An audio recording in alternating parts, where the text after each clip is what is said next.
friends, and welcome to the School Librarian Learning Network podcast. I'm Steve Tatro, also known as Dr. T Loves Books, and I love talking about all things related to school libraries. I may be an old dog, but I'm always trying to learn new tricks. That's why in each episode of the SLLN podcast, I'll chat with a school librarian about a lesson, program, or activity they love. Hopefully, this can be a place for school librarians to get ideas and find new ways to engage with their students and staff. As a good friend likes to say, we're better together. So I hope this podcast will help school librarians connect with and learn from each other. The opinions and ideas shared in this podcast by myself and my guests are our own and do not reflect those of our school districts. And because school librarians always strive to be good digital citizens, I cite sources when using material that is not my own. Without further ado, let's get to this week's episode. Hey everybody, we are back, and I have got a friend who is so far away, but this is going to be awesome. Sarah, thank you so much for being here today. Sarah Ducharme, welcome. Before we dive in, why don't you take a second, tell us a little about who you are and where you are, especially where you are, because this is in itself, very fascinating to me. Hi, Steve. Thank you so much for inviting me. I am living in Mumbai, India. My husband and I have been working at schools abroad for almost 30 years, and I'm the secondary librarian at Oberoi International School in Mumbai. And this is my third year at the school and my 15th year as a school librarian. That is really something. So I've got so many questions. How did you end up as a sort of a traveling librarian, as it were? Like, how did that come about? Well, we started as teachers, and back when we were first married, we thought it would be fun to try living abroad, and we just got hooked. We started in Beirut, and from there, it just was a fabulous way to see the world and still go home. At least once a year, if not twice a year, we go home and see family. So we feel like we're able to do what we love and travel. And it's been great. We raised our family abroad, and there's a whole other world out there. If you're okay with, some picking up and moving and those kinds of things. I certainly admire the folks who have that gene that they don't have to bring everything they own with them everywhere they go, because I feel like that is my absolute least favorite part of having to move, is just got to get all the stuff. So I am in awe of your ability to be able to pick up and go. So you were teaching. How did you end up getting into school librarianship? Well, I taught English, middle school English, for 15 years. And at one of our schools in El Salvador, I just started to feel that I wanted to do something else in a school. I loved being in schools, but I wanted something that would put me in touch with more teachers, more students, kind of a more of a whole school kind of a position. And library just seemed like the natural fit. And to be honest, even though I love teaching, it's definitely where I belong. So it's been a fabulous move for me. Well, that's wonderful. I'm also, and I don't want to put you on the spot here, but I'm kind of curious, how many places have you been? You've already mentioned El Salvador, you mentioned Beirut, you've mentioned India. Just alone, that's more traveling than I've ever done in my life. And I'm assuming there's a couple more places in there. Yes, we also lived in Lima, Peru, and Shenzhen, China. It's got to be so fascinating to see all those different cultures and experience those places. Yes. And actually, I forgot, the place where we were living the longest for 9 years was in Budapest, Hungary. Yep. Wow. Huh. So, yeah. That is, we could probably just spend a week and a half just talking about all the amazing places you've been. But we're going to try and bring it around to focus on, you were here to tell us a little bit about how you're building reading culture. And I have been looking over some of the stuff that you shared, and it's just really beautifully put together. And I'd love to hear you tell us a little bit about, how did you sort of come to the conclusion that this was something you needed to work on in your school? Well, I was lucky in this school. I started at this school as a maternity cover, actually. My husband is the head of the companion school down the road. And so the school gave me a position in the library, but they already had a head librarian when I first started. And before she went on maternity cover, she convinced the English department to come into the library with their classes once per cycle. Hmm, And so that was grades 6 through 10, making a commitment in the English department to come into the library for reading. nice. Um, and when they started to come in, I thought, well, here they are for some reading, but they weren't in the habit of coming into the library regularly, so they didn't have things to read. Right. And so I started a program of, at the beginning of each of their library sessions, getting going with some book talks or little things to kind of hook them on what the library could offer. Uh-huh. That's interesting that this is what we're talking about, because literally yesterday I was giving some, not book talks, but I had a teacher come in and be like, my students need a new book and they're kind of not really sure where to go next. So we spent literally a chunk of the period just talking about, where do we even look for new stuff? Like, how do we find new books? And Yeah, I have in my spare time been working on this slide deck of how to find your next read. And it started out with like 3 slides, and now it's like 40 slides long as I keep adding, oh, well, you can look here and do this and try that. And it's like, there's so many things out there, but you have put together this beautiful LibGuide that really helps, I think, make it easy for kids to see these things, because I know the fewer barriers we put between them and finding those books, the better. And they are so visually oriented that I think you've done this beautiful, beautiful project that I think is probably really helpful to them. So it's interesting to sort of hear that this was something that you've been working on and building. And I love that your English department is there to kind of be on board with this, because that's, in my mind, if you can get any kind of a classroom teacher on board with bringing them to the library, that's the biggest hurdle. absolutely.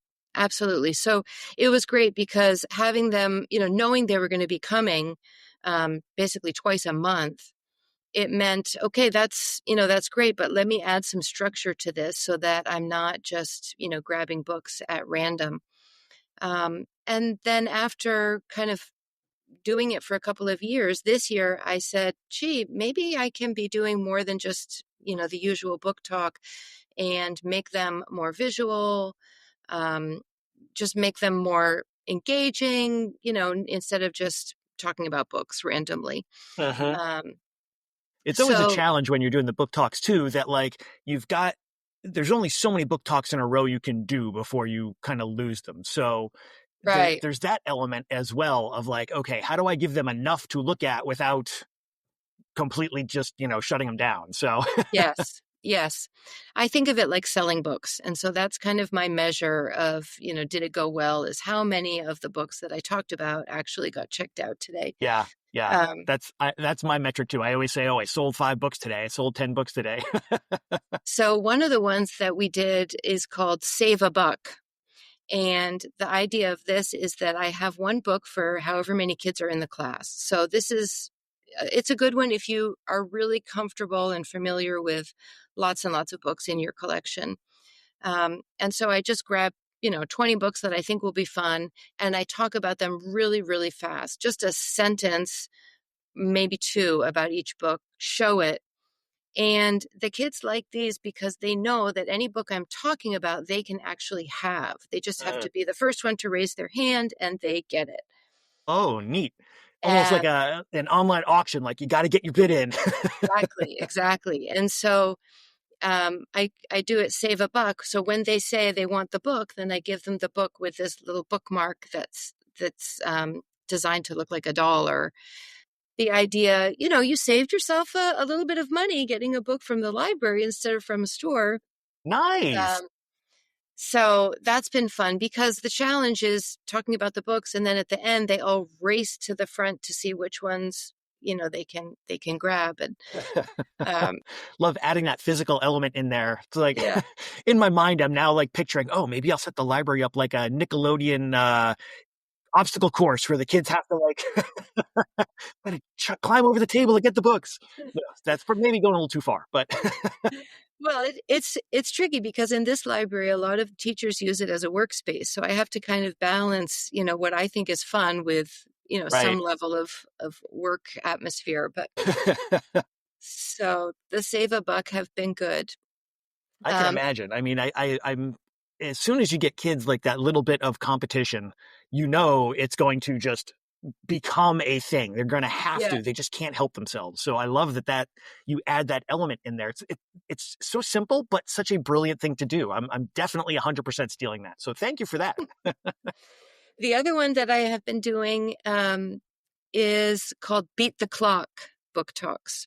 Okay. And so these are, it's, you can do it for any kind of book, but for this particular version, I took my top 100 middle school favorites and divided them into 4 different sessions. And in each session, I talk about 25 of these of my favorite middle school books. And I have it on a timer. The slides are on a timer. So I have to talk about the book before the slide moves. And if I don't, then I have to stop. I'm not allowed to continue. And so the kids like to see if I can do it. It's set to, I don't know, 25 seconds or something like that. Like you Uh-huh. really have to get through it quickly. Man, And then while I'm talking, the cover is there. And so the slide moves on to the next cover. And um, a quick way to talk about a lot of books in a short time. that's a great idea. I always find myself just getting so wrapped up and I want to tell you everything about this book. I want to give you all the reasons it's so great. And I definitely just go way too long on my book talk. So this idea of building in a timer very specifically, and again, adding that sort of almost a challenge element to it that the students are there to like, oh, is you going to make it? Oh, I don't know. Building in that timer is such a great idea. Huh. They love All to see right. me mess up. That's for sure. Yeah. Oh, they love seeing the mistakes. Yeah. Love that. Nice. Another one that we do, this is a little bit different than book talks, but I know a lot of people do book tasting types of events where they have Uh-huh. the books on the table. And, maybe it's set up like a restaurant or something like that. But recently, I had a teacher who was doing a unit in language arts connected with World War II. And she wanted the kids to have exposure to lots of different books about World War II, fiction, nonfiction, graphics, whatever we had. Uh-huh. And so I gathered a whole bunch of different books with that topic on the different tables. And then I gave them a bingo sheet where they needed to look within that stack of books and try to find, one set in a story set in France or a nonfiction book that had a timeline or, different things that really forced them to get into the books and engage with the text a bit. Because Huh. I've seen that sometimes the book tastings, the kids just kind of, they rifle through all the books, but they don't really spend time. Uh-huh. So this was a way to kind of give them almost like a little scavenger hunt feel for things to find in the books to get them That's to engage with great. them a little bit more. And that's an Huh. easy thing you could do with really any kind of a topic. Yeah, like that gamification element of it is so brilliant because, like you said, I mean, they'll sit there and when we do book tastings, I see that so many of the kids will grab a book that has a cover that looks interesting to them. That's all they'll look at. And then, as soon as they're done being interested in that, or as soon as, the required time of sitting there is up, they just move on to the next table and find the next cover that one they want to grab. And like you get those fights over, oh, that book has that cover. Give me that. I don't want to, look at this one. Yeah. Building in that element of, well, so each one of these books has something that you're trying to find. Oh Yep. boy. And speed dating with books is another fun way to do it. I know a lot of Uh-huh. people will do that, where the kids have a certain amount of time and then they have to go to the next book. One way to do that, I can't do it in this library because I do have a little bit of a quiet feel in this library, but in my old library in Peru, we did musical chairs with this idea. So I put a whole bunch of bean bags in the center of the library, a book on each bean bag, played some music, and the kids wandered around. When the music stopped, they had to sit at that bean bag and look at that book. And Love that. it's, just a sneaky way to make it seem a little bit more fun. Of course, the books have to be great, ones that I know they're going to get hooked on quickly. Um, but just a different way for them to see how to be in the library. Yeah, and I love that so many of these you're building in these elements of movement because I know a lot of our kids have trouble just sitting in one place for a even a short period of time. So you're giving them all these different ways to interact with the space and sort of engage their bodies, engage their minds, like look at things in a different perspective. Man, this is so great. Wow. I am just I have buzzing. Sorry. I have one more. I have one Yes, more absolutely. specifically for book talks.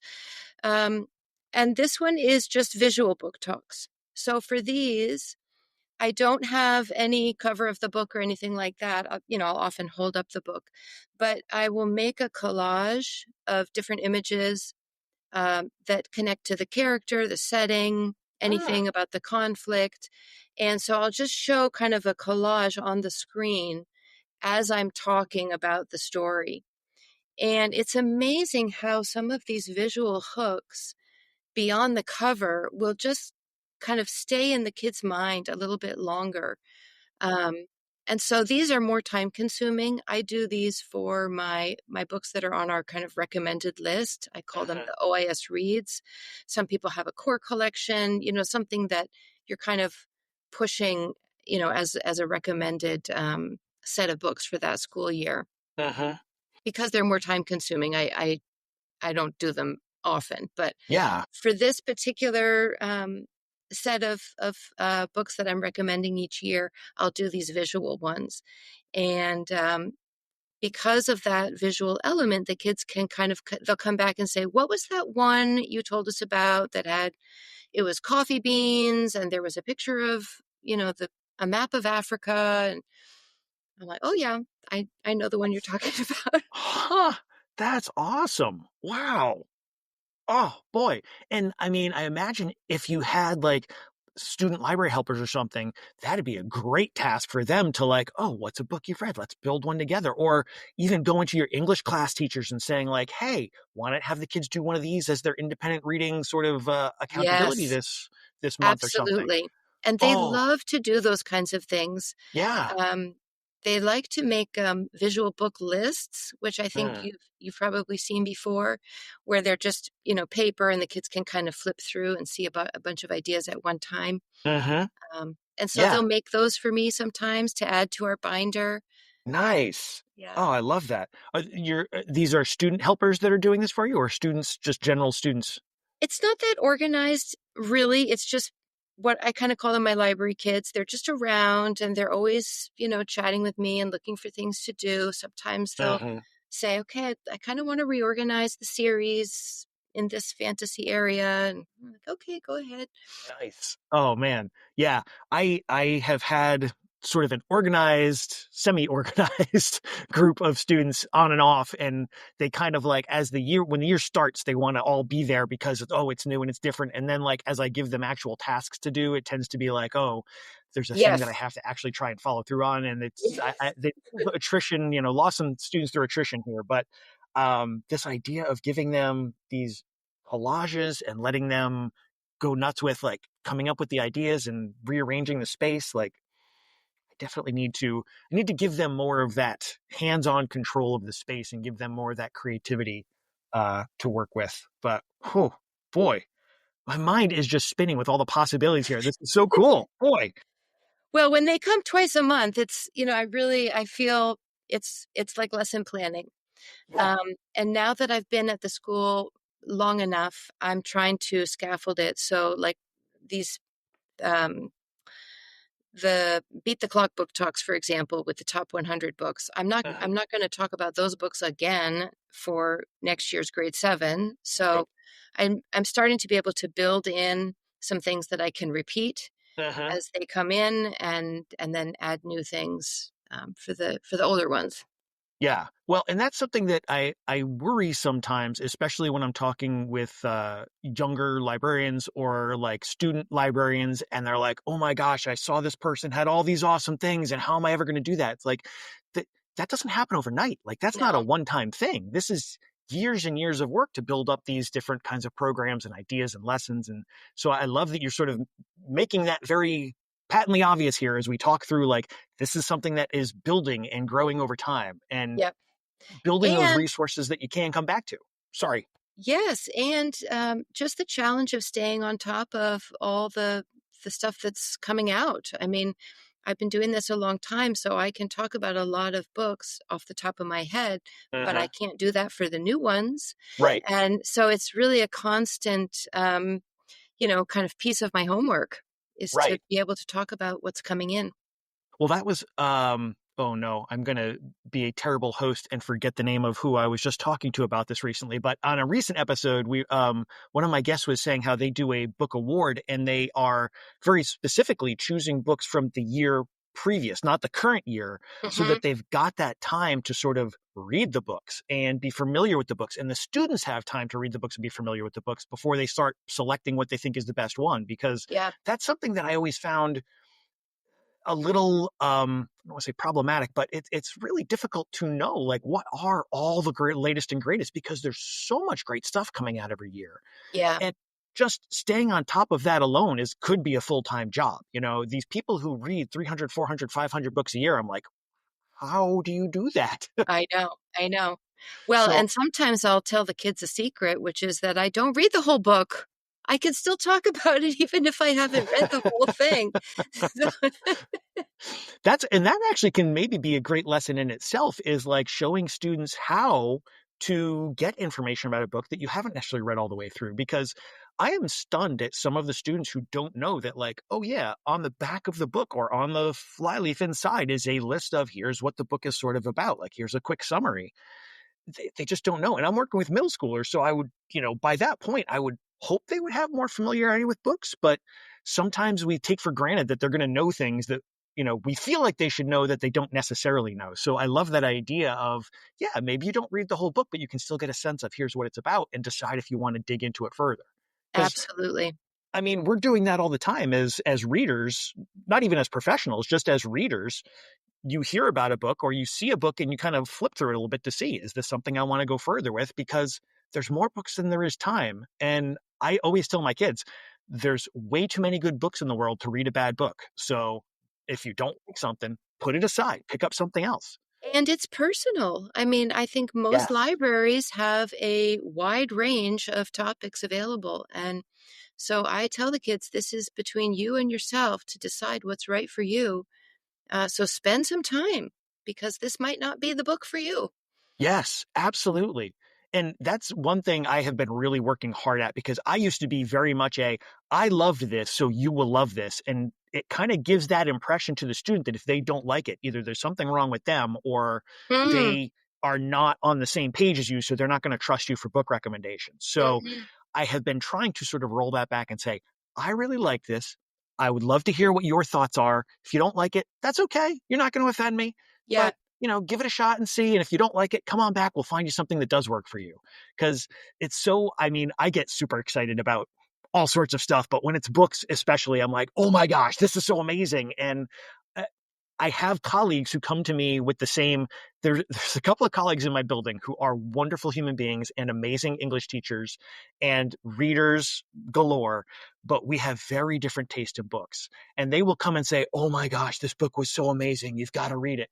And I will struggle through a chapter or two and be like, "This is just not for me. This is I love that you loved it, doesn't work for me." And so like I try and bear that in mind, that moment of me feeling like, yeah, this isn't working for me, when I'm talking to the student, and say like, it's okay if you don't like this. You're not going to offend. It's perfectly okay. Like you said, personal. Got to find the things that work for you. for sure. So you have been doing this obviously for a while. You've been building up these different kinds of elements to your program.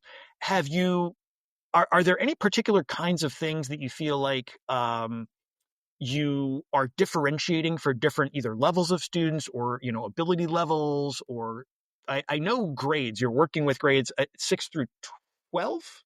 I work through, yeah, grades 6 through 12 are Uh-huh. my whole student body that Uh-huh. I'm with. We're a pre-K through 12 school, but I'm just with 6 through 12. The ones Okay. I see in a fixed manner twice a week are grades 6 through 8, Okay. and then grades 9 and 10 come once a month. And I Okay. do book talks for them as well, Uh-huh. but I don't see them as much.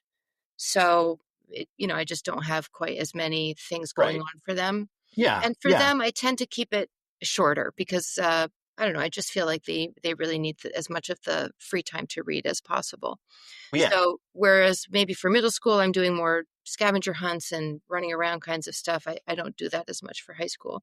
Sure. No, that totally But in makes terms sense. of the differentiation, yeah, I mean, it's something that is there, but I don't tend to talk about it too much in the book talks in terms of, I don't tend to say this will be easy, this will be challenging. I just kind of Right. talk about the story, and then I make sure that they have time in the reading time to get into that first chapter and see the words. And Gotcha. um, so, in terms of actively thinking about differentiation in the context of the book talks, I don't worry too much about it. Uh-huh. But one on one, when I'm doing, those little individual conversations that happen all the time about, what should I read next, then I really do make sure to point them to something that will fit with the level that they've identified for themselves, Right. Right. which they do usually without even knowing it because I'm asking them what was the last book that worked for you, and Right. I kind of know enough about it to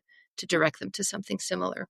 Yeah. Well, and I also sometimes I get a little frustrated with people who talk about the reading levels and their kids have to read at certain reading levels. And I'm like, the kids, yes, you're going to have struggling readers who are going to pick up books that are above them.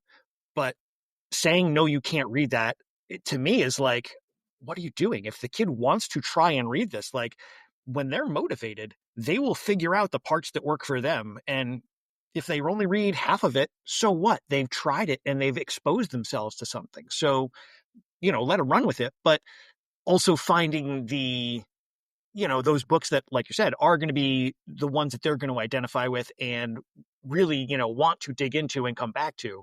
Hmm. It's always a little bit of a tricky balance, especially in those middle grade years, I feel like, because middle graders, boy, you get such a wide range of interests and abilities, and just even the same kid from year to year is going to be so radically different. So, Yes, they yeah, grow and change so much within the year. It's a yeah. very exciting time. Yes, yes. Exciting is a good way to think about it. A lot of change. Love it. Love it. So I mean, clearly the students are engaged with this stuff, that they are involved. They are, running up to get their books. They are, finding those things that work for them. I'm kind of curious, have you gotten any feedback from the teachers about how the students are engaging with their reading when you're able to do these with them? The teachers love the library time. They love the book talks. I think, and they have told me one of the things that's really good for them is to also hear about the books themselves because Yes. they also have that challenge of staying up on, what's current. The ELA teachers, I know, I mean, as a longtime ELA teacher, you tend to focus on like, here's the book I'm going to teach. And that is the thing that I'm paying the most attention to. And although you might read a couple of other things, like it, as an English teacher, I was reading tons of stuff, but it wasn't necessarily stuff I could bring into school. So I agree that like giving the English teachers these ideas of here are some things that might be interesting, because that might spark that connection to say like, oh, this would make a great pair of text. I didn't know that was out there. Or, oh, maybe Yes. that's something we need to think about for the curriculum for the future. Because I've Yes. got absolutely had teachers come in after a summer and be like, we rewrote curriculum this year and I heard you talk about this book. And so now that's part of the curriculum. So it's like, awesome, great, bring it. So I love that you bring up the idea that we might be book talking for the teachers just as much as the students. Yes, because they also need entry points to talk to the kids about what they are reading. Yeah. So the way that we can, encourage independent reading is really about around talking about books as much as we can. And Yes. when their teachers also are seeming interested in what they're reading and Uh-huh. encouraging them to read, it really does take a village on this. And me doing book talks is only the beginning. Uh-huh. And so the more involved the teachers are, the better. So yeah, they enjoy it. Yeah, I bet they do. And I imagine that there's moments, and it's probably not all the time, but there's going to be moments where the teachers are going to see a student reading a book that they heard about, and they're going to talk to that student about, oh, you got to let me know what you think of that, because that sounded really good, and I might want to read that when you're done with it. Just that one little bridge sometimes can make all the difference for That's those right. readers. So Yes. love it. Absolutely love it. So these are, I mean, you're getting good feedback from your students, you're getting good feedback from your teachers. This is amazing. I love all these different ways that you are engaging your students with reading as a not just as a like thing that you have to do, but as a thing that you want to do, as a thing that is enjoyable, as a thing that can be gamified, as a thing that can be social, because we too often think about reading as being just it's an individual reading a book, and you're kind of bringing this different element to it of, okay, can I talk about this book fast enough? And so it's like got that sort of, oh my gosh, will she, won't she, what's going to happen here element to it. And kind of connecting that with reading, I think, adds that element of joy that sometimes is a little bit easy to get lost in school, I think, when it comes to reading. We focus so much on the accountability side, and this is really a much more engaging and fun way to sort of get the kids thinking about this. So I love and appreciate that you are doing this with your students. I hope that they are aware how lucky they are to have a school librarian that is bringing them into the reading process like this, because it's so great. They are wonderful. I'm so lucky to be working with these kiddos. So people are definitely going to want to try some of these things, like without a doubt. I mean, I'm already making my list of how am I going to introduce all of these as soon as possible. But do you have any suggestions for folks who are sort of they're just hearing about these ideas for the first time? They want to maybe step into some of these. Anything they should have in mind as they're sort of getting ready to try this out for the first time? Well, I think for people who are maybe less comfortable with doing book talks, just talking about books, um, I like to think of it as just a very, very short story. And so just getting right to who is the character, where is it happening, what is the problem, that all can be talked about very quickly, and you can almost always get it from the back and a couple of reviews. Uh-huh. Um, I don't tend to talk too much about why I liked it. I tend to talk about the story. Uh-huh. And so I think that can be a helpful way to start. And then if you really want to ramp it up, maybe you have some kind of a hook at the beginning or some kind of a cliffhanger statement at the end where the kids are, kind of like, oh, what's going to happen? Um, but for me, the shorter the better. Because again, I've got 20 kids there. I want them all to be able to take something as much as possible. Right. I'm kind of curious. Do you have multiple copies of a lot of the books that you're book talking? I do.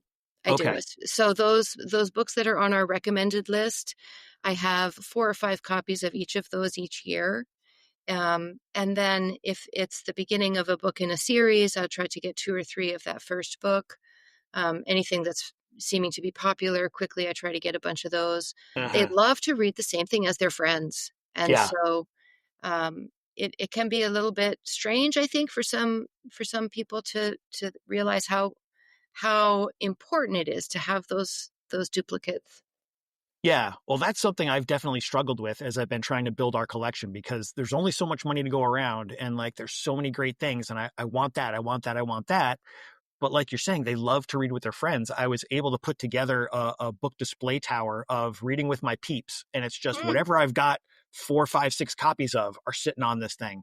And there was a group that came through and they were like locusts. They went to that and it was like, oh, we're going to all read this. Well, we're going to all read this. And yeah. just, it's, it's funny because it's not something I had really thought a whole lot about in terms of like, because when I read, I tend to just read what I want to read, and I'll talk about it with my friends, but we're not necessarily reading the same thing at the same time. And I mean, now you've got me actually thinking back to when I was in middle school. There were a couple of series that like me and my friends would all get the same book at about the same time and read it together. Hmm. I never really made that connection to the library could be that source, because we didn't really have much of a school library at the time. So it was us going out and buying our books, but I should have been And saving a buck.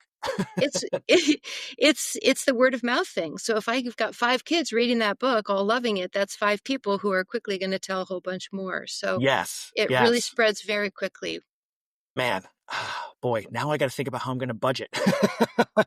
So many elements, but so good, so worthwhile. This is just, I love all of this. Obviously, this is just, there's so much great stuff that you've got going on, and your students are so lucky to have you doing all of this for them. I think we are at the point where we're going to take our 90-degree turn into our book break. Book break. Sweetie! All right. Any kind of book you want to share, could be personal, professional, whatever it is. What do you want people to know that they should be getting on their reading radar?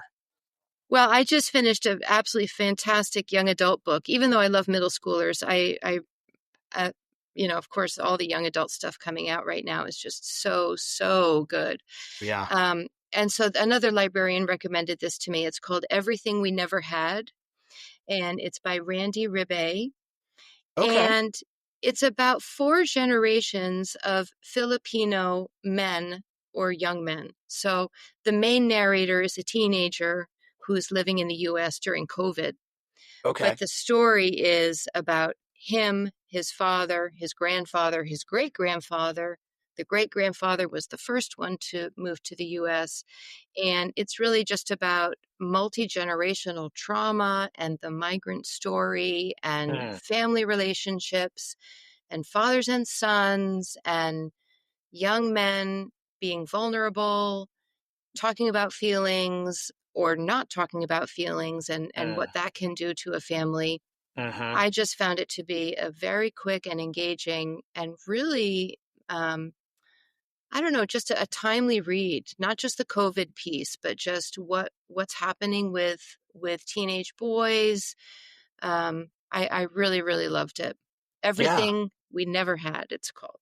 Okay. I'm definitely going to have to get that on my list because I read Patron Saints of Nothing by Randy Ribay, and Yes, that was a great book. I mean, just amazing.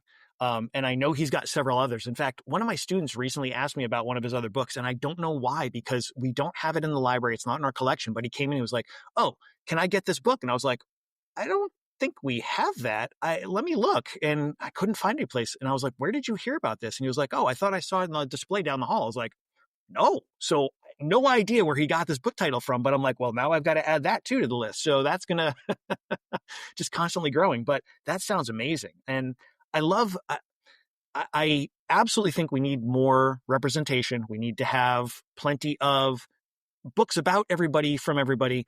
I have absolutely built my collection up over the past couple of years, focused a lot more on having female protagonists. And so we've got tons of female protagonists. And I actually am now having a little bit of trouble finding male protagonists in some of our books for some of our students who, for some whatever reason, aren't willing to read about female protagonists, which is ridiculous, but that's a whole other kettle of fish. So Randy Ribay really does write a great book about, especially like you said, a YA male protagonist who is dealing with stuff. And I think so many of especially our young male students, our YA students, are not necessarily connecting with those important ideas and those important emotional elements. And Randy Ribay does such a great job of bringing those in. I didn't even know this was a book that he had out. So I'm really thankful that you brought this to us. you're welcome. This has been so wonderful. I am so glad we got to connect. If people want to go looking for you online, where should they find you? Blog called Try Curiosity, and I'm on LinkedIn. Love it.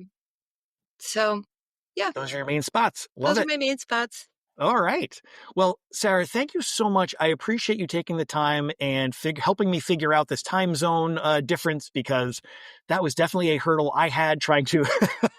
I'll tell your audience that I scheduled us reversed order of time zone and kind of almost blew everything out of the water. So I really appreciate your patience and that you took the time to come and share all this with us. So thank you so much. Absolutely my pleasure. Thank you so much for reaching out.